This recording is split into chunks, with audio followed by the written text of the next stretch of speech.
Mas ele é... Você fala se apresenta, né? Fica à vontade.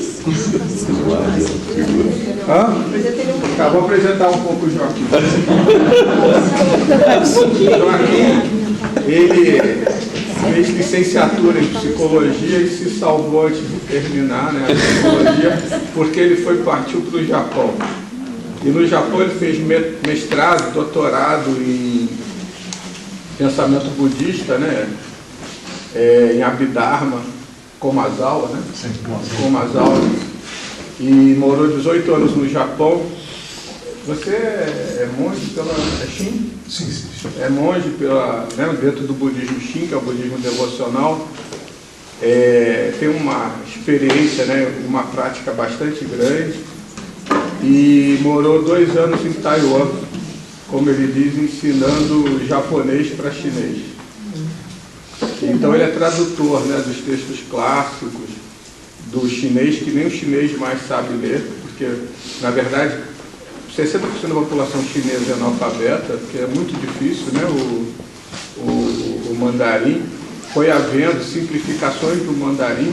Hoje tem o pinyin, que é uma forma simplificada fonética de poder identificar os ideogramas, mas como o chinês, a língua chinesa é muito difícil, né? Além da variedade que tem, mas como o mandarim é muito difícil, principalmente o mandarim canônico, por assim dizer, é muito mais difícil de ser lido. E ele é tradutor também, né, do japonês, que também tem uma literatura, né, literatura canônica, uma literatura muito específica e muito difícil de ser lida também. E ele é especializado nisso. E ele é tradutor, então, de textos, né, que fazem parte da tradição do budismo indiano, né, como, ele vai me corrigir se eu estiver errado, como o Sakyashin Shastra, e tradutor de textos do chinês, do japonês também, da tradição do budismo japonês. Aí depois você fala mais alguma coisa. E aí eu conheço o Joaquim, sei lá, antes de conhecer, já ouvia falar dele, né, porque a gente tem uma relação assim, comum, de amizade com outras pessoas, e então deve ter uns 30 anos, né? Sim. Tá bom? Bom, obrigado. Então, bom dia para todos, para todas. Vamos então adentrar. Primeira aula. Grosso modo, é a respeito da tradição do budismo indiano e as práticas da meditação. Mas tudo isso pode ser entendido dentro daquele tópico das dimensões conceituais e não conceituais da prática budista.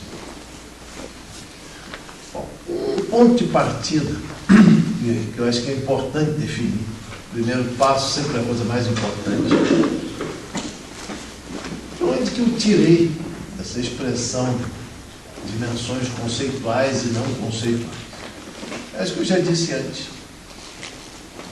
Há coisa de uns 2 anos atrás, uma amiga que é diretora de um centro de Dharma lá no Espírito Santo, ela me solicitou que desse algumas palestras bem breves, bem introdutórias. Ela me solicitou um título. Eu estava pensando em uma série de coisas na época. Aí me veio à mente essa formulação, dimensões conceituais e não conceituais da prática budista. Aí veio para ela uma emenda. Eu achei interessante, né, porque esse tipo de abordagem teve um impacto bastante forte sobre as pessoas. Depois eu testei essa abordagem em alguns retiros, foram feitos em alguns locais aqui no Brasil. Mas é importante, então, primeiro, pensar algumas referências básicas sobre por que eu estou falando isso. Ponto de partida aqui. É um mestre, um pensador do budismo tibetano chamado Tsongkhapa. Tsongkhapa tem uma obra famosa, que é o Lamrim Chenmo, quer dizer, um tratado sobre os estágios do caminho, que é uma obra absolutamente extraordinária. uma das obras mais clássicas do pensamento budista, com o pensamento budista tibetano. Ele tem um vínculo muito direto com a tradição indiana. Então, praticamente todos os materiais que Tsongkhapa cita são da tradição indiana. E ele desenvolve um ponto de partida que para muitos talvez seja considerado surpreendente. Ele diz primeiro, não existe no ensinamento budista uma distinção entre teoria e prática. Você tem uma distinção entre aspectos conceituais e não conceituais da prática. Aí, bem de acordo com o estilo da tradição indiana que está inserido, é uma tradição que vem com Kamarashila já desde os primeiros momentos da introdução do budismo do Tibete. Ele vai se definir o não conceitual como shamatha, ou seja, todo aquele conjunto de práticas que visam desenvolver o foco mental, a tranquilidade mental. E o aspecto conceitual, como o Vipassana, quer dizer, todo aquele aspecto, quer dizer, do ouvir o ensinamento, de refletir sobre o ensinamento, de trabalhar com análise conceitual. Um segundo ponto que eu acho assim, muito fundamental, eu acho que eu dificilmente consigo pensar em alguém que tenha conseguido desenvolver melhor do que ele, é como esses dois elementos, que são completamente distintos um do outro. Uma coisa, por exemplo, você ouvir um determinado ensinamento, você pensar, refletir, analisar. Outra coisa, por exemplo, você sentar, focar a mente completamente na entrada e na saída da respiração. Acho difícil fazer as duas coisas ao mesmo tempo. Então, Tsongkhapa ele defende que esses dois fatores têm, primeiro, nos primeiros momentos, ser trabalhados assim de uma forma separada. Você dedica diferentes horários da sua prática para praticar cada um deles, mas que com o aprofundamento, com o desenvolvimento da prática, esses dois fatores vão gradualmente convergindo em uma coisa só. Bom, essa, então, é a abordagem assim, tradicional dentro da escola do Gelug, que é uma coisa que foi muito bem clarificada dentro da tradição tibetana, mas que tem um respaldo extremamente forte da tradição budista indiana. Aí, eu vou divergir levemente, não tanto do Tsongkhapa, mas da forma que é interpretado na escola Gelug. Geralmente, a exegese do Tsongkhapa, ela tende a enfatizar muito a literatura do Buddhismo Mahayana, então, os sutras do Prajnaparamita, os tratados Nagarjuna. Mas quando eu vou refletir sobre as fontes, né, que trabalham com essa distinção a respeito dos aspectos da prática, eu não consigo, não sai da minha mente em instante algum uma obra que Tsongkhapa conhecia muito bem, uma obra pela qual ele foi profundamente influenciado, mas que não aparece muito nos comentaristas posteriores, que é o Abhidharma Kosha de Vasubandhu. Algum dia eu explico para vocês com mais detalhe que obra é essa. Mas o Abhidharma Kosha, além, quer dizer, de ser uma obra, quer dizer, fundamental assim, na história do budismo indiano. Bom, Vasubandhu, autor da obra, ele foi abade da Universidade de Nalanda. Essa obra, o Abhidharma Kosha, dentro da história do pensamento budista, teria uma importância comparável, por exemplo, à Suma Teológica na tradição cristã. A influência do Abhidharma Kosha é um troço assim, avassalador. Mas, o que me parece é que, em termos de definir esses conceitos, com que Tsongkhapa trabalha no contexto da prática, as explicações do Abhidharma Kosha são muito mais detalhadas, muito mais rigorosas, são muito mais consistentes. Então eu vou procurar desenvolver por aí.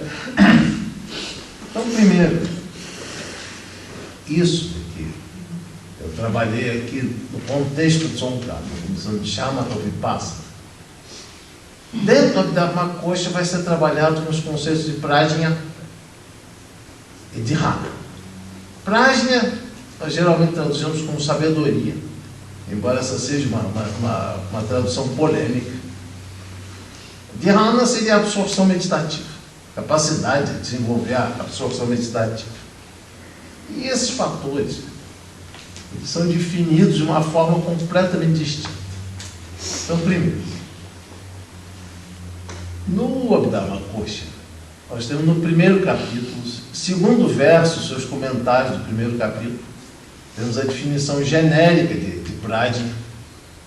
Depois temos 7 capítulos que é dedicado exclusivamente a esse conceito. Esse conceito é analisado em todas as suas implicações.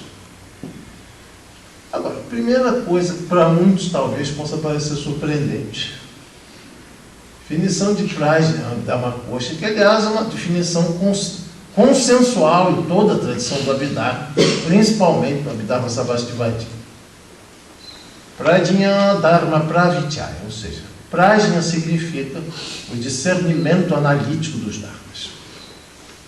Ou seja, essa ideia de que Prajna é uma intuição para além de sujeito-objeto, é uma experiência direta, uma coisa meio mística, meio vaga, é uma coisa que está completamente excluída do pensamento do Abhidharma. Prajna significa analisar, discriminar analiticamente um conjunto de objetos determinados. Bom, esse é um ponto importante. Mas Vasubandhu, nesse capítulo, vai desenvolver algumas observações a mais. Então, primeiro, Abhidharma. Abhidharma pode ser entendido como uma forma, uma espécie, uma modalidade da literatura budista. Mas o Abhidharma também admite interpretação como sendo o próprio Prajna. Prajna, a sabedoria, discernimento das suas diversas acepções. A primeira definição que ele vai fazer é do Prajna no sentido supremo, que seria equivalente ao Abhidharma. Ele vai falar dos 5 agregados incontaminados. Aí entra uma linguagem altamente técnica. Quem quiser conversar sobre isso com mais detalhe, conversamos. Os 5 agregados seriam aqueles elementos básicos da nossa constituição psicofísica, ou seja, a forma, sensação, a identificação, os impulsos volitivos e a consciência. Então, esses 5 aspectos, incontaminado no caso, seria completamente emancipado da ignorância, dos kleshas, de todos os fatores da continuidade daquele círculo vicioso, que é o problema essencial do budismo, o samsara. Bom, essa é uma definição impressionante. Num certo sentido, ela pressupõe a condição da completa e perfeita realização, a condição de arahant. E certamente não é o nosso caso. Alguém aqui, quer dizer, tem a autoavaliação de arahant, atingiu a iluminação completa e perfeita? Bom, como não é o nosso caso, aí entra o Abhidharma no sentido mundano, que é o conjunto de sabedorias mundanas que são empregadas como procedimentos para a realização desse caminho. Aí tem 3 aspectos básicos. Dentre as sabedorias mundanas, primeiro aparece aquilo que o Vasubandhu chama das sabedorias inatas, sabedorias mundanas inatas. Vasubandhu não era ingênuo ao ponto de acreditar em sabedorias supramundanas inatas. Isso é basicamente um sinônimo daquilo que no budismo se chama auspiciosidade do nascimento da condição humana. Ou seja, que nascer como ser humano significa nascer com uma mente que possui clareza mental bastante para ouvir o ensinamento, para poder refletir sobre o ensinamento. Então, a centralidade da condição humana é um tópico muito básico, muito fundamental da tradição budista. Segundo, teria as sabedorias contaminadas, as sabedorias que são corretas, que são discernimentos corretos, mas que se dão dentro dos limites de uma mente mundana. Seriam as sabedorias do ouvir, da reflexão, do cultivo. Ou seja, aprender a discernir corretamente dentro dos limites de uma mente mundana é um fator básico, essencial na realização do caminho. E por fim, existe o Abhidharma, o Prajna, como literatura. Quer dizer, o conjunto de tratados, de textos, através dos quais essa sabedoria é definida. Bom, então, nós podemos ter aí uma percepção absolutamente inequívoca. E quando se fala de Prajna, sem perder tempo, evidentemente, com bobagens, que nem o Prajna é não discriminativo, isso não tem base em aspecto nenhum da literatura budista clássica. Prajna é essencialmente conceitual. Não existe como pensar o Prajna de uma maneira não conceitual. Isso, a evidência que vem pela tradição do Abhidharma é tão esmagadora que mesmo a nível acadêmico, se alguém tiver pretensão de refutar essa tese, se ela conseguir lançar literatura bastante, argumentação bastante, quem sabe até consegue, mas eu acho isso virtualmente impossível. São praticamente 1000 anos de reflexão do Abhidharma. Essa tradição é profundamente assim enraizada. Agora vamos entrar de leve a definição dos dhyānas, que são as absorções meditativas, o aspecto não conceitual. Isso nessa introdução, vou tocar isso bem de leve, porque na prática mesmo, a prática é bem mais pesada que as definições. Mas as próprias definições não são fáceis. Bom, dhyāna, de um modo geral, é traduzido como sendo aquela capacidade de você focar na mente um objeto único, de você superar os fatores da dispersão mental. Por isso tem vários, os métodos não importam.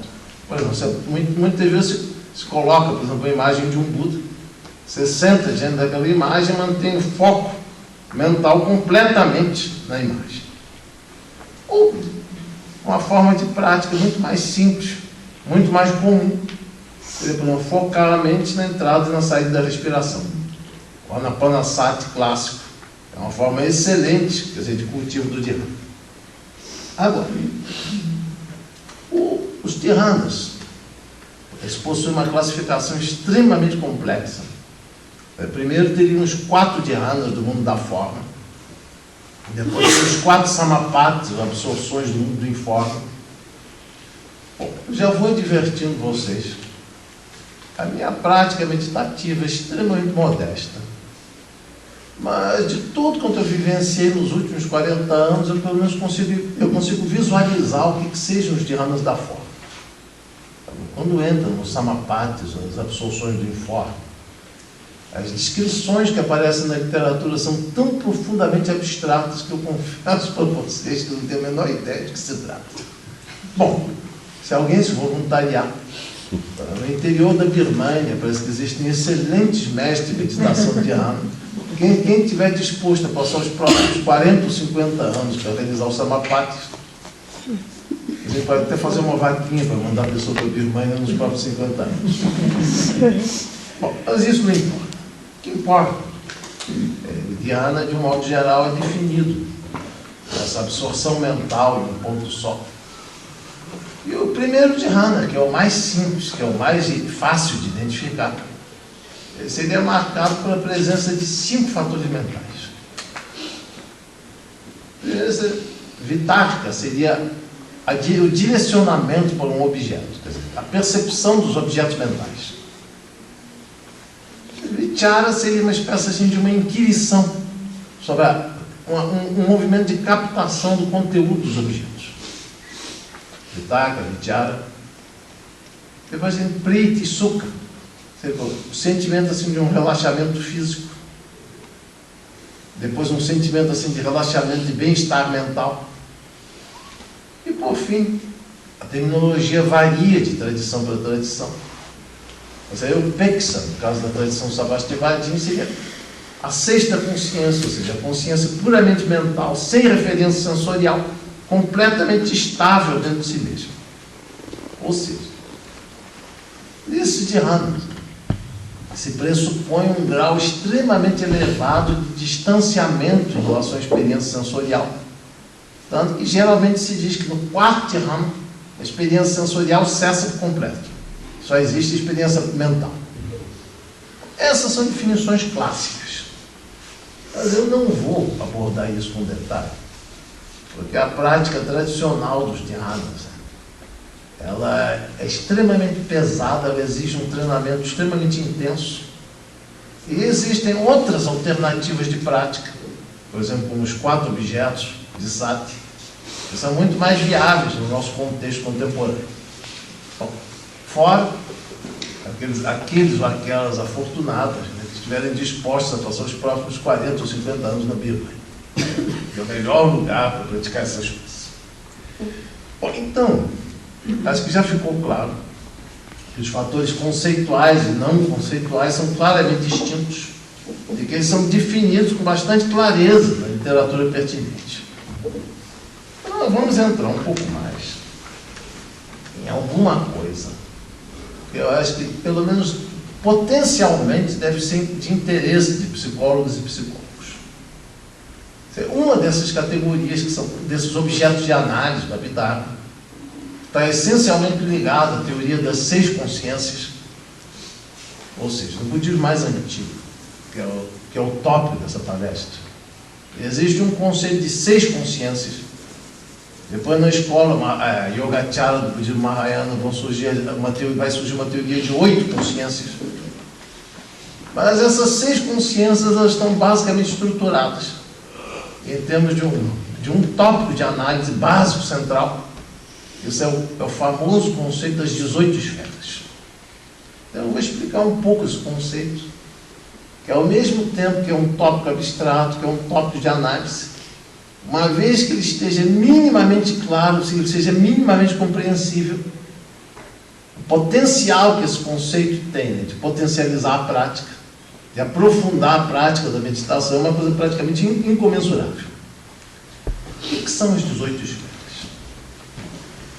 As 18 esferas, primeiro, são basicamente as 6 bases sensoriais. E aí é interessante, né? No caso do budismo, se fala da mente, da 6ª consciência, como alguma coisa que não tem que ver com os 5 sentidos, como nós os definimos, mas ela também é considerada um sentido. Mas é um sentido sem referência naquilo que nós geralmente chamamos de sensorial. Mas é uma consciência puramente abstrata, sem conteúdo sensorial. 6 bases seriam, então, os órgãos dos sentidos. A base auditiva, a base visual, a base mental, etc, etc. Os 6 objetos seriam os campos de operação dessas 6 bases. Aliás, dessas 6 bases. Então, por exemplo, eu tenho uma base auditiva que ela só funciona se ela entrar em contato com um som. Eu tenho uma base visual que ela só pode ser ativada através do contato com uma forma, com uma cor. E eu tenho uma base mental, né, que ela funciona, por exemplo, em termos de memórias de eventos passados, por exemplo, ela funciona em cálculos matemáticos, né, que as formulações matemáticas não têm uma origem sensorial, penso eu, pelo menos. Então, nós temos esses 6 objetos. E aí, por fim, nós temos as 6 consciências.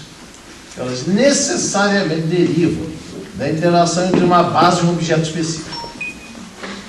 Daí o conceito de 6 consciências, que é fundamental dentro do argumento do Abhidharma. Bom, isso tudo tem algumas implicações assim, bastante importantes.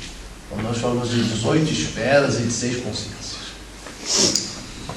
Primeiro ponto, eu acho curioso. Aqui no Brasil tem alguns colegas na área dos estudos budistas, pessoas altamente qualificadas e competentes, mas que às vezes até mesmo pelos vícios da nossa linguagem, o pessoal fala no budismo não sei o que, sujeito e objeto. Eu acho duvidoso que você possa falar de sujeito e objeto no budismo. Geralmente, quando você fala de sujeito e objeto, você pressupõe que existe um sujeito já dado na relação com o objeto que também já está constituído. Mas nessa relação das 18 esferas, base, objeto, consciência, você tem primeiro a base e o objeto. A consciência só surge no instante da interação. Então, falar de sujeito e objeto já é uma imprecisão conceitual em termos de compreensão do pensamento budista. É um equívoco. Até algumas pessoas absolutamente admiráveis cometem, mas que eu acho que precisa ser corrigido. Bom, algumas consequências importantes desse conceito das 18 esferas ou das 6 consciências. Primeira coisa, você trabalha durante muitos anos com a literatura do Abhidharma, uma coisa que você compreende rapidamente é que no pensamento budista você nunca fala de consciência no singular. Consciência é sempre referida no plural. Então, usando aquela metáfora de fácil compreensão, Nós geralmente temos aquela impressão que tem um macaquinho dentro da nossa cabeça, que esse mesmo macaquinho pensa os pensamentos, ouve os sons, vê as cores. Mas se a gente for pensar pela metáfora do macaquinho, no caso do budismo precisaria ter 6 macaquinhos dentro da gente. Um macaquinho que pensa os objetos abstratos, um macaquinho que ouve os sons e etc. Então, esse é um ponto básico. No budismo, pelo menos na literatura rigorosa do Abhidharma, nunca se fala da consciência no singular. Consciência é sempre no plural, é sempre múltipla. Aqui no caso, 6 consciências. Segundo ponto importante é que existe uma clara distinção entre as consciências sensoriais e não sensoriais, embora os termos empregados sejam outros. Aquilo que a gente chama de consciência dos 5 sentidos é alguma coisa que, a rigor, só pode se dar no presente. Então, por exemplo, esse som, ele só ocorreu nesse instante. Ele não tem mais a ver com o passado nem com o futuro.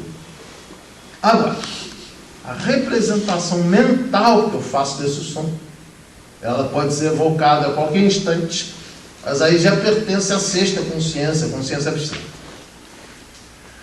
Agora, a 6ª consciência, diferentemente das 5 consciências, né, ela pode ter objetos passados e futuros como seu objeto.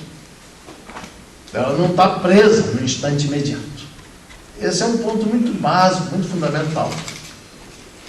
Agora, só para fechar esse ponto, quando a gente vai entrar, por exemplo, na análise de avidya, da ignorância, dos fatores da continuidade do samsara, praticamente todos eles estão associados à 6ª consciência. Aí que eu acho uma coisa engraçada. Algumas pessoas têm aquela ideia que o budismo é um ascetismo, que ele nega o mundo dos sentidos, que ele nega o valor da vida sensorial. Aí a coisa engraçada é que, no caso do budismo, o verdadeiro vilão não são os sentidos. Precisamente a consciência mais abstrata que é a origem do vilão da história. Esse é um ponto que raramente é levado em consideração. Bom, tem muito mais coisa a ser trabalhada aí, mas agora eu vou trazer esse conceito das 18 esferas, das 6 consciências para o contexto da prática. E aí, existem 2 formas de trabalhar esse conceito, que são chamadas as dimensões não comuns e comuns das 18 esferas, ou no caso das 6 consciências. As dimensões não comuns se implica em desenvolver a capacidade de que essas 6 consciências têm campos de operação completamente distintos.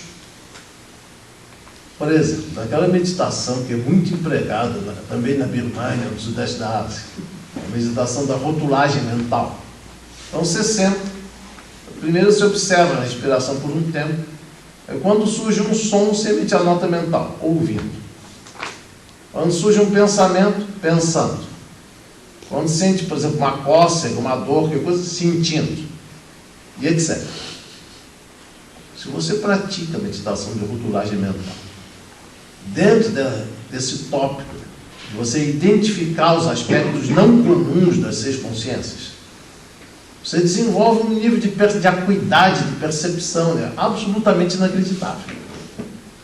Mas isso é muito no sentido de perceber a diversidade da experiência da consciência, e você ir percebendo cada vez mais que não existe essa experiência única, essa consciência única, esse universo unitário.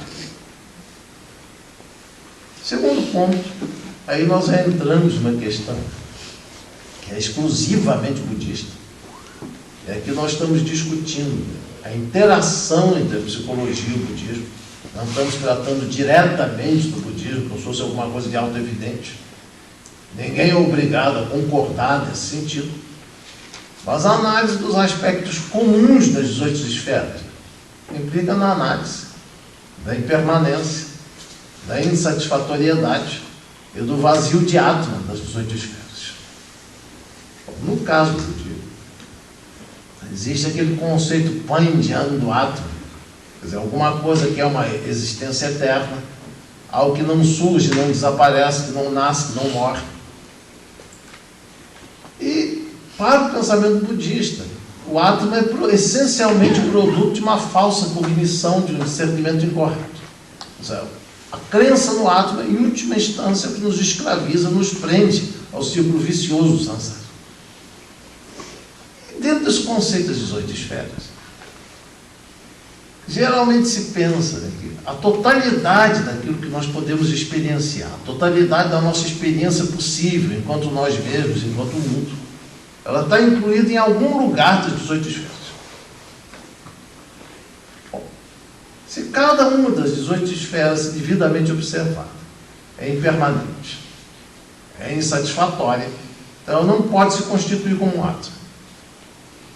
Se a totalidade das 18 esferas, se cada uma das 18 esferas também é isso, então nós não temos nenhum referencial para postular a existência de um átomo. Supondo que o átomo seja completamente diferente das 18 esferas, é uma existência completamente abstrata que não tem nada a ver com a nossa realidade. Bom, isso, o nono e último capítulo da Mahamkosha de Vasubandhu, é precisamente a refutação dos conceitos de átomo, de Pudgala. Aquilo é desenvolvido assim, com um rigor lógico assim, bastante forte. Então, esse é um tópico assim, muito fundamental. Mas nós temos aí, então, a articulação mais importante da dimensão conceitual. Mas de uma dimensão conceitual que mantém um vínculo muito forte, pelo menos que pode ser desenvolvido dentro do contexto assim, da prática meditativa. Bom, aí, vamos entrar um pouco na dimensão não conceitual. Dimensão não conceitual, como já foi colocado, que a prática dos dhyanas é extremamente difícil e penosa, não é uma coisa fácil. Você não tem ideia do nível de concentração que alguma coisa assim exige. Então, nós vamos trabalhar uma outra conceituação, que seria aquilo que foi dito de manhã, sobre os 4 objetos de sati. Ou seja, o corpo, as sensações, a consciência, as funções da consciência e os dharmas. Bom, hoje, pela manhã, nós já tivemos uma breve experiência do que significava a percepção do corpo. Então, nós poderíamos dizer que existe uma gradual complexificação desses 4 objetos. No sentido, no primeiro objeto, que seria a observação do corpo, não existe necessidade de muita coisa conceitual. Basta você manter a postura, manter a respiração, se manter plenamente atento ao corpo. Segundo objeto, que seriam as sensações, já é mais complexo. Ele implica observar as sensações agradáveis, as sensações desagradáveis e as sensações neutras. Ele já implica na percepção de um conteúdo mais específico. Já o terceiro objeto, que são a mente, as funções mentais, a consciência, as funções da consciência, é infinitamente mais complexo e sem uma base conceitual você não pratica isso. É a condição mínima. Se você não tem o conceito das 18 esferas e das 6 consciências, você não tem como praticar o sati, a observação de cada uma das 6 consciências no momento que elas ocorrem. Que uma coisa é você pura e simplesmente desenvolver a capacidade. Por exemplo, eu vi um determinado momento de um som, um determinado momento um objeto mental, você saber precisamente o que isso implica. E estar atento em cada um desses instantes é uma coisa que sem a mediação conceitual é eventualmente impossível. Aí entra uma questão que eu não vou entrar nesse seminário, que é teoricamente pesado demais. Seria a teoria das funções da consciência. Se pensa que quando surge uma das 6 consciências, ela nunca surge isoladamente. Ela sempre é acompanhada por uma certa quantidade de fatores mentais. E aí, na lista desses fatores mentais, existe uma distinção clara entre aqueles fatores que devem ser preservados, fortalecidos ou suscitados, e aqueles fatores que devem ser enfraquecidos, devem ser bloqueados ou que devem ser impedidos de surgir. Aí aparece o fundamento, a crítica. Um colega meu, que eu respeito muito, que é o professor Ricardo Sasaki, diretor do Instituto Nalanda, lá perto de Belo Horizonte. A objeção que ele faz a essa compreensão de sati como sendo pura e simplesmente plena atenção. Certamente, em todos esses 4 estágios, 4 objetos de sati, se exige o desenvolvimento de uma atenção plena. E sobre isso não existe polêmica. Agora, se a atenção plena resume tudo que está implícito em sati, aí é problemático. E como o professor Sasaki é muito melhor em dar exemplos concretos do que eu vou plagiar um pouco uma explicação que ele dá. Ele disse que se nós definirmos sati como significando pura e simplesmente plena atenção, você pode usar aí, quer dizer, a metáfora de um vigia de prédio. Então, o vigia está lá no prédio, aí entra um ladrão. Aí ele emite a nota mental. Entrando. Aí o ladrão começa a arrombar a porta do apartamento. Aí, arrombando. Aí o ladrão entra dentro do apartamento, começa a arrastar a televisão, a geladeira, tudo que tem lá dentro, aí, roubando. Aí quando o ladrão já botou tudo no caminhão, já está levando quase tudo, ele saindo. Bom, vigia de prédio não é capaz nem de acionar um alarme, nem de enfrentar o ladrão, nem pelo menos chamar a polícia. Ele só fica registrando os fatos que acontecem, como eles acontecem. Eu acho que não tem quase ninguém aqui que gostaria de ter um vigia desse. Pagar um salário mensal para o cara só ficar roubando, fugindo. Não, bom, e esse aqui é um ponto. Porque muitas vezes, quando as pessoas traduzem sati ou essas práticas como sendo pura e simplesmente plena atenção, estar atento ao que ocorre, se perde muito essa diferenciação de que existem em real todos os objetos, por exemplo, pode ser um objeto mental, positivo ou negativo, saudável ou não saudável. Certamente nós temos que desenvolver a capacidade de perceber o instante que ele ocorre.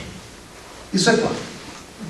Agora, isso não é suficiente, porque existem fatores mentais que tem que ser, o surgimento tem que ser bloqueado. Caso eles surjam, eles têm que ser controlados e têm que ser eventualmente extintos. E outros que precisam ser suscitados se eles não estiverem presentes. Têm que ser cultivados e fortalecidos se eles já estiverem presentes. E sem essa distinção, nós não temos clareza do que significa sati. Por isso que até o momento eu prefiro não traduzir o termo. Que implica na percepção, mas também implica nessa diferenciação entre aquilo que deve ser cultivado e aquilo que deve ser abandonado. Isso é bastante claro. Bom, por fim, existe o 4º fator de sati, que são os dharmas. Aí eu vou ser obrigado a ser um pouco cáustico com a maior parte das traduções. E é engraçado, por exemplo, os estudiosos russos do budismo, eles têm uma precisão conceitual impressionante. Você pensa, por exemplo, aquela figura completamente esquecida na história, que só os japoneses se lembram dele, foi o Otto Antonovich Roosevelt. Quando ele define Dharma, ele define com uma precisão inequívoca, um troço impressionante. Os acadêmicos budistas norte-americanos não são muito bons. Geralmente não são muito bons. Eu já vi, por exemplo, alguns autores, eu vou citar o nome, nas notas de rodapé explica, na verdade, Dharma não pode ser traduzido por fenômeno, mas o texto todo que ele traduziu, ele traduz como fenômeno. Os russos não fariam isso. Bom, mas deixe isso para lá. Um ponto básico importante.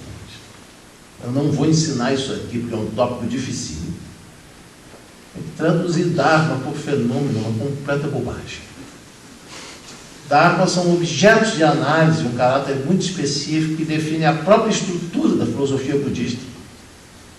Então, Dharma não tem nada que ver com o conceito de fenômeno. Eu posso dar vários exemplos disso. Mas entre os dharmas, por exemplo, nós podemos falar das 18 esferas. As 6 bases, os 6 objetos, cada uma das 6 bases, cada um dos 6 objetos, cada uma das 6 consciências são dharmas. Esses são objetos de análise, objetos do dharma pravityaya, de discernimento analítico dos dharmas. Isso é Abhidharma, basicamente. Abhidharma é análise. Bom, aí, esse é um ponto básico. Que quando a gente fala da análise dos dharmas, análise, ou seja, da prática da plena atenção dos dharmas, implica em você estar consciente, em você ter a apreensão da impermanência, da insatisfatoriedade, do vazio de Atma, de cada instante das 6 consciências que aparece durante a prática. Ou seja, sem você ter uma compreensão conceitual prévia, você não tem como praticar, quer dizer, esse 4º aspecto de Sati, esse 4º objeto de Sati. Falando de outro modo, eu acredito que seja nessa apreensão dos dharmas como 4º objeto de Sati que se dá a perfeita integração entre o aspecto conceitual e o aspecto não conceitual. Então isso é muito básico, é muito fundamental. Agora eu vou terminar a intervenção de hoje com uma breve descrição daquilo que eu chamaria os estágios mundanos do caminho. O estudo do Abhidharma me fez perceber algumas coisas extremamente importantes. Uma delas, não vou dizer todo mundo, mas grande parte das formas como se introduz o budismo no Brasil, me dá a impressão da construção de um arranha-céu de luxo altamente sofisticado, mas sem alicerces. Você constrói um prédio de 20, 30 andares, com apartamentos maravilhosos, de uma sofisticação impressionante, mas como ele não tem alicerce nenhum, ele desaba no primeiro toque. Por que isso? No budismo, nós temos clara, aí principalmente no Abhidharma, isso é extremamente claro, nós temos a distinção entre os estágios mundanos e os estágios supramundanos do caminho. Sem o cultivo correto dos estágios mundanos, não dá nem para cogitar de uma passagem para o supramundano. Então, pessoal, se você... Todo mundo... eu estou no 10º estágio do Bodhisattva, eu entrei no estágio de Mahamudra, de Dzogchen, de não sei o quê, sem ter cimentado os alicerces. Tudo isso, quer dizer, são arranha-céus sem consistência. Bom, então, os chamados estágios mundanos do caminho, mundano aí não é nenhum sentido negativo, não é nenhuma coisa ruim que tenha que ser jogada de lado. São aquelas práticas básicas, aquele cultivo básico, sem os quais o prédio nunca vai ter alicerce. Então, o que seriam esses estágios? Primeiro, no aspecto prático, vamos supor, chega uma determinada hora do dia, você vai estudar as 18 esferas, vai analisar o que são as 18 esferas, vai analisar o que são os aspectos não comuns e comuns das 18 esferas. E isso, na medida que você ouve o ensinamento, você desenvolve o hábito de uma reflexão contínua, esse processo mental vai se solidificando dentro do seu fluxo mental. Ao mesmo tempo, você pratica as meditações dos 4 objetos de Sati, alguma forma de dhyana, uma série de coisas. E tudo isso ainda absolutamente no nível mundano. E aí nós temos os 4 estágios. Não tomem isso muito literalmente. Os 4 estágios mundanos seriam, primeiro, o calor. Se chama de calor porque, como é um estágio ainda mundano, ainda dentro da ignorância de avidya, mas que é uma forma de pensar correta. Ele não elimina a ignorância, ele não elimina os kleshas, os fatores da continuidade do samsara, mas ele começa a queimá-los, você começa a enfraquecê-los. Nós temos a culminância, que é quando esse processo, quer dizer, atinge um grau de consistência maior. Temos a chamada paciência, que é quando ele se estabiliza. E aí temos um conceito básico. Eu nunca vi um tratado do Abhidharma Sarvastivada em que esse conceito não aparecesse, mas também aqui no Brasil quase ninguém fala nele. Que são os Laukika Griha Dharmas, ou Supremos Dharmas Mundanos. Que são um instante de consciência exatamente anterior à entrada no primeiro estágio do Dharma. Isso é fundamental para os Sarvastivadins, para vocês terem ideia. Tem aquela obra gigantesca dos Sarvastivadins da Caxemira, o Mahavibhasha, que existe em tradução integral para o chinês, só foi preservado em chinês, 1000 páginas em chinês clássico. Se vocês quiserem estudar isso, por favor, apareçam lá em Porto Alegre, aqui em cima. Mas, no Mahavibhasha, o primeiro capítulo, são mais de 100 páginas, é dedicado completamente à discussão dos Supremos Dharmas Mundanos. Ou seja, se analisam os diversos pontos de vista sobre o tópico, se faz uma discussão detalhada, ou seja, se eles foram até aí, se eles dedicaram tanto tempo e energia a isso, é porque isso tinha uma dimensão central, fundamental para eles. E aí, bom, como aqui eu acho que a maioria nem sequer é budista, supondo que tenha alguém além do mais que seja, eu não vou colocar aí uma questão da religião budista, mas só dimensionando aquilo que eu pelo menos entendo uma prática budista. Acho muito mais sensato, em vez de sonhar em atingir tal e tal e tal estágio de Bodhisattva, se durante essa existência, durante toda a prática dessa existência, nós conseguimos realizar a passagem do mundano para o supramundano, para a entrada do caminho da visão, eu acho que a nossa existência enquanto budista já realizou plenamente o seu objetivo. Essa é a minha posição. Mas, então, basicamente é isso. Porque eu pelo menos gostaria que com essa palestra, duas coisas tivessem claro. Primeiro, existe essa distinção entre os aspectos conceituais e não conceituais, eles têm que ser praticados primeiro separadamente, só depois que ocorre a confluência entre os dois. Segundo, a enorme importância que tem a prática dos estágios mundanos. Quer dizer, nada disso é para ser desprezado. Bom, então, basicamente é isso. E deixando de lado aí a questão do supramundano, da passagem do supramundano, eu acredito que mais um aspecto que essa dimensão mundana da prática seja importante. Eu acredito que, supondo que possa existir uma confluência, uma interface positiva entre a clínica enquanto prática da meditação e o estudo do budismo, eu acredito que quase todo o conteúdo vai estar dentro dos estágios mundanos mesmo. Ou será que vocês têm muitos clientes que entram no consultório solicitando como é que se realiza a condição de água? Bom, é isso, basicamente. Não sei se eu passei do horário. Não, e a gente vai dar um pequeno intervalo, aí vai, agora na segunda parte, sentar assim. Eu estava pensando, você, eu, o Carlos, sim, e retomar e fazer um diálogo geral, pegando alguns tópicos, como a questão da ignorância, as dificuldades do caminho, né, os aspectos, né, que dificultam a prática, né, do caminho, e fazer essa discussão articulando com a psicologia. Sim. E aí vai ter pelo menos uns 40 minutos para a gente poder conversar, tirar dúvida e trocar. Ótimo. Mas psicologia você sabe. Bom, então vocês estão... Então, se as pessoas tiverem perguntas, né, também... Joaquim, né? É Joaquim. Joaquim, eu gostaria de entender melhor esses 6 estágios da consciência que você falou. 6 consciências. 6 consciências. Não é uma coisa difícil. Pensa bem o seguinte.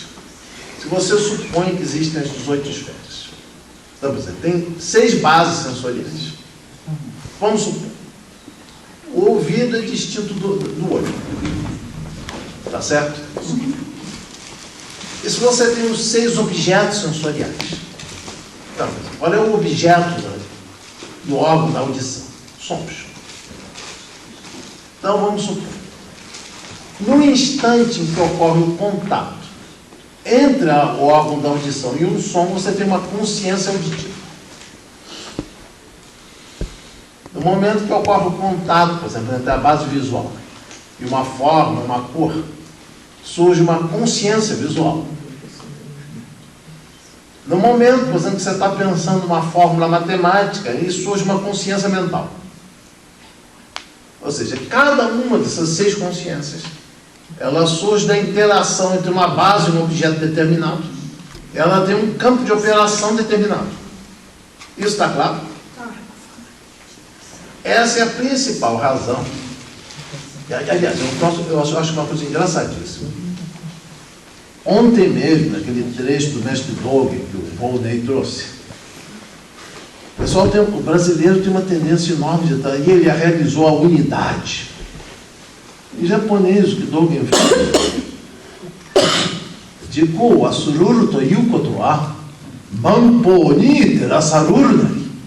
Esquecer de si mesmo implica em ser espelhado pelas 10.000 dharmas. É uma concepção radicalmente pluralista. Dogen não pensa em unidades. Não existe unidade para Dogen. Então, essa dimensão da pluralidade das consciências, do nosso conhecimento de mundo, ele se dá através de 6 consciências. Isso é fundamental para a compreensão da teoria da mente do budismo. Não sei se eu me fiz entender. Parece tão simples, né?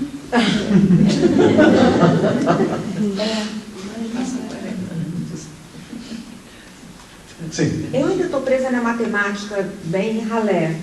18, né? Porque assim, eu adoro, quer dizer, eu adoro não, acho engraçado essa coisa. São 4, são 6, são 3, assim como se, né? Então, essas 18 são 6 bases, 6 objetos e 6 consciências, são esses? Isso são esses, precisamente isso. Tá. Nada além disso. Nada além disso. Não, é interessante. E Joaquim, só para confundir um pouco, isso é no budismo mais indiano, né? Sim. Porque no Mahayana já seriam 8, né? Não, mas aí a gente ainda está na Índia.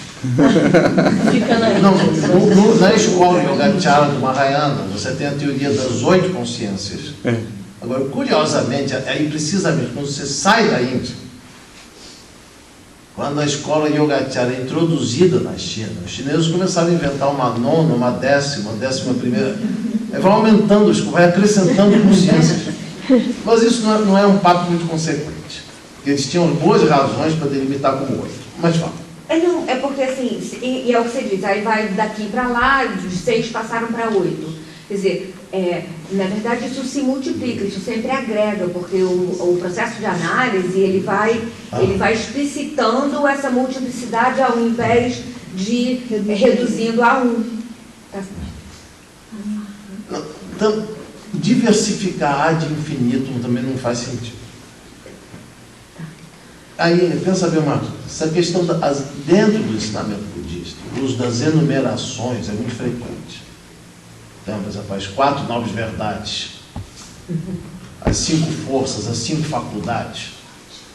Isso talvez tenha que ver com o fato que a matemática sempre foi altamente desenvolvida na Índia. Os indianos sempre tiveram um vínculo extremo. O próprio zero foi inventado na Índia. Não foram nem os árabes nem os gregos que inventaram o zero. Bom, mas, embora a matemática fosse extremamente cultivada e desenvolvida na Índia, você não tem no Abhidharma nenhuma implicação matemática maior. Você está só enumerando coisas, enumerando fatores. Agora, no caso das 18 esferas, a menos que ocorra uma mutação biológica dos seres humanos, que apareça um órgão a mais, aí a gente teria que mudar para outras teorias, pelo menos para os seres humanos tal como eles existem hoje. O nosso mundo ele é constituído por 6 bases, 6 objetos e 6 consciências. Então não existe necessidade de acrescentar muita coisa. E no caso, por exemplo, do Mahayana, quando você passa para 8, não é por paixão de acrescentar. É quando você entra em uma análise psicológica mais detalhada, Então, aí tem alguns fatores mais sutis que precisam ser levados em consideração. Eu diria, contrariamente a muitos, o 9º e último capítulo da Abhidhamma Kosha, que é a refutação do Pudgala, ele dá origem às 2 direções básicas do pensamento budista indiano tátil. Tem uma direção que se desenvolve como a escola da lógica, de Naga, da Makirti, onde postular 8 consciências não faz sentido. Eles estão trabalhando com as estruturas lógicas. E existe a outra direção, que são os Yogacharyas, onde isso faz sentido, e como eles enfatizam a interação com a prática meditativa. E eles vão mapeando alguns outros aspectos mais sutis da experiência consciente. Isso não faz sentido dentro de um esquema logicista, mas faz todo sentido em termos de uma análise psicológica. Vocês devem imaginar, né, um diálogo entre Jung e Bertrand Russell não seria uma coisa muito fácil. Possivelmente, Bertrand Russell diria que quase tudo que o Jung diz são proposições sem sentido. O discurso junguiano não resiste à análise semântica. Bom, eu acho que o Bertrand Russell diria isso. O que o Jung diria do Bertrand Russell, eu não sei.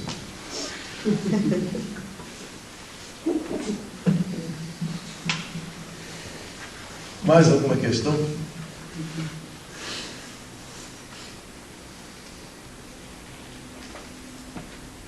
Não, ninguém. A minha dúvida você já tirou? Qual é a sua dúvida específica? Ah, nos 18, fiquei nos 18.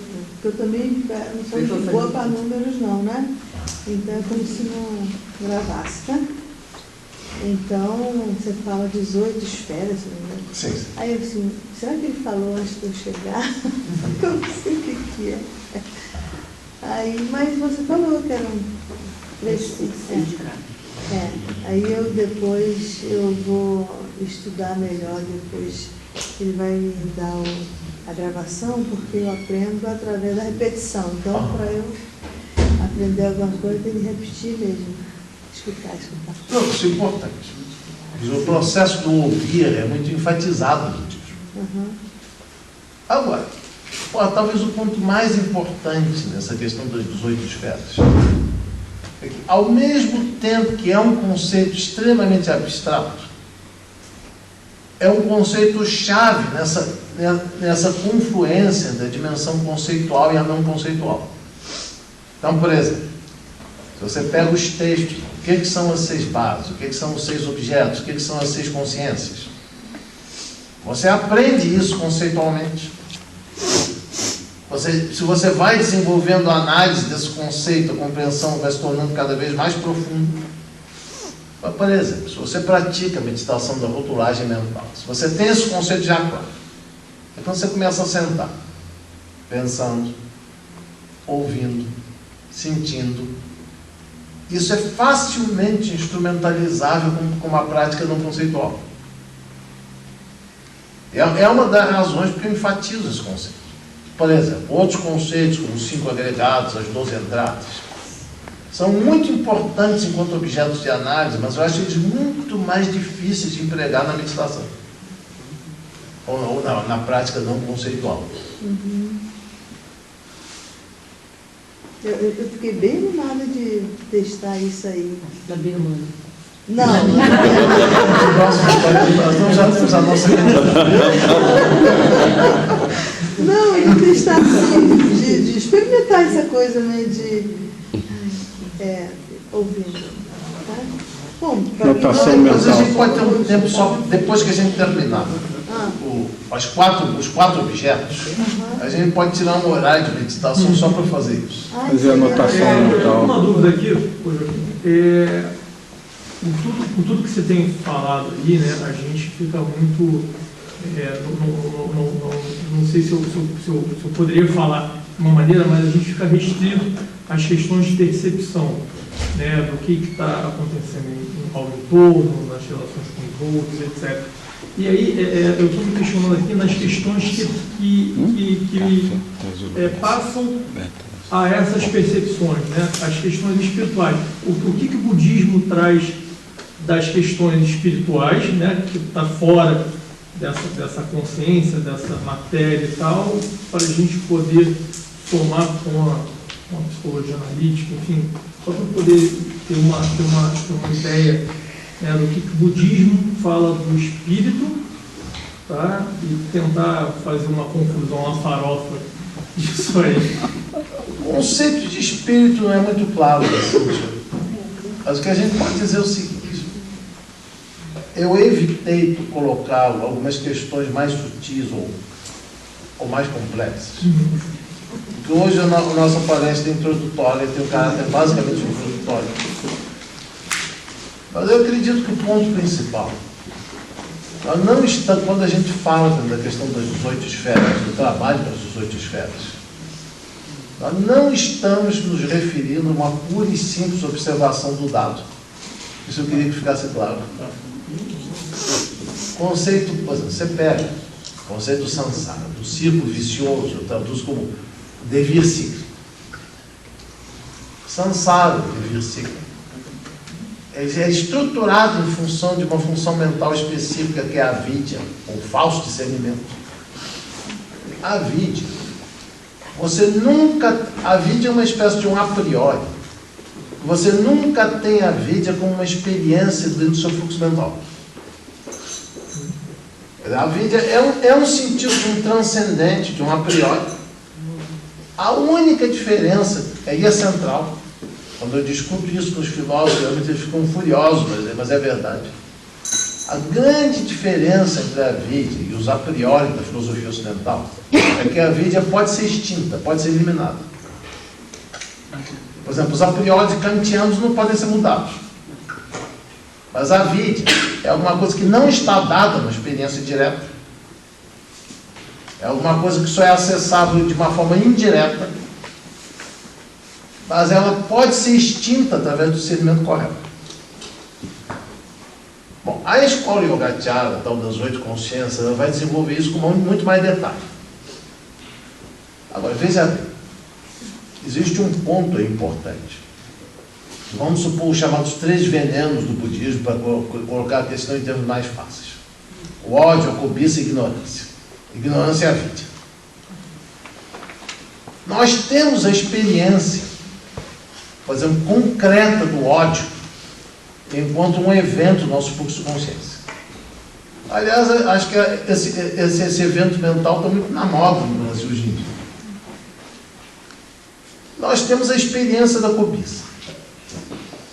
A maior parte da humanidade, por exemplo, se atravessar um shopping center de cabo a rabo, Vai cair. Agora, Não precisa. nós não temos a experiência de avidya enquanto um evento mental direto. Agora, a avidya, ao mesmo tempo, é o fator concomitante através do qual o ódio e a cobiça surgem. Sim. Você está no pano de fundo do surgimento de todos os fatores da continuidade samsara. Então, nós temos aí alguma coisa que é dado como um a priori. Fosse um dado a priori. Não é possível assim, de ter uma experiência direta de avidya. Quem diz que tem está mentindo. A única experiência possível de avidya é no momento que ela desaparece. Vamos por isso fazer. Quando você não está mais lá. Você consegue se dar conta da falta. Sim. Ou seja, Da ignorância. Não, falar, a gente pode dar, porque a ideia é articular com a psicologia, por isso que eu falei do Carlos, porque esse tema me dá a impressão, o Heidegger ele vai falar da decadência, né? Porque a gente, de alguma maneira, nasce, né, assim, lançado no mundo num modo de decadência, num modo impróprio, impessoal, que, de certa maneira, a ignorância, a avidya, é um klesha, né? Mas é como se ele fosse um a priori. A gente está na ignorância. Então, a proposta, e vem da prática do budismo, é desenvolver práticas de não ignorância para poder sair desse estado de avidya. Que quais são as 4 nobres verdades, né? É a ignorância, né?